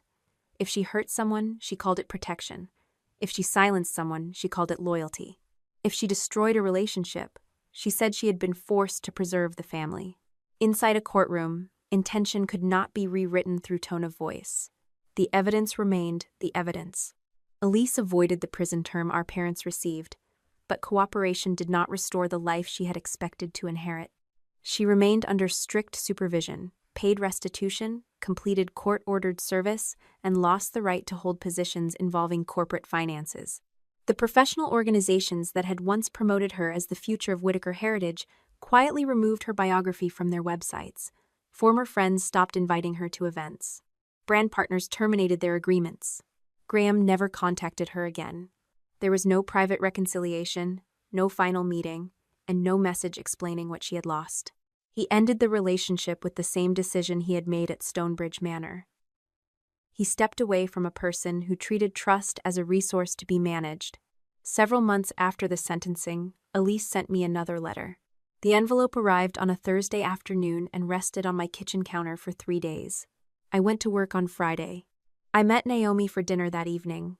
On Saturday morning, I reviewed reports for a new client and took a long walk through the neighborhood near my apartment. The envelope stayed exactly where I had placed it. It did not control the room. It did not change my breathing. It did not turn me back into the older sister who believed every family crisis was hers to solve. Years earlier, any message from Elise would have demanded an immediate answer. I was in need of examined every sentence, searched for hidden danger, and tried to determine what she needed from me. This time, I allowed the letter to wait.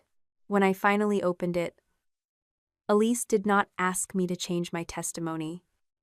She did not ask for money, forgiveness, or help restoring her career. She wrote that she had spent years telling herself I was stronger, so hurting me cost less. She admitted that our parents had taught her to measure survival by asking who else could be made to carry the damage. Whenever she felt trapped, she looked for someone more capable, more independent, or less protected than she was. Then she convinced herself that person would recover. For most of her life, that person had been me. She wrote that Harold and Constance had shaped her fears, rewarded her obedience, and taught her how to hide behind weakness. Then she wrote the sentence that made me stop reading for several seconds. They influenced my choices, but they did not make those choices for me. For the first time, Elise separated explanation from innocence. I believed that sentence. I still did not answer.